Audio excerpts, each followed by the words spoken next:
असते दुधी. सो दुधीला आपण बारीक करून घेतलेलं आहे.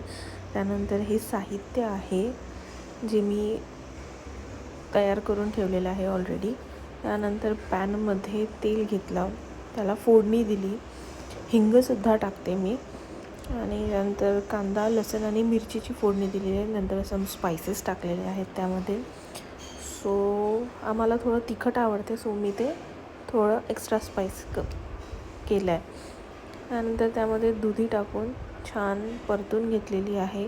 मीठ घालायचं, परत परतून घ्यायचं.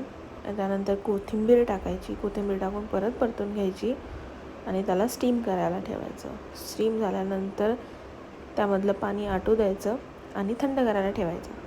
नंतर कणिक मळायला घ्यायचं. कणिकमध्ये तिखट, हळद, ओवा आणि तीळ हे टाकायचं. त्याने खूप छान फ्लेवर येतो. आणि जे आपण मिक्सचर बनवलेलं आहे ते त्यामध्ये टाकायचं आणि असं कणिक मळून घ्यायचं.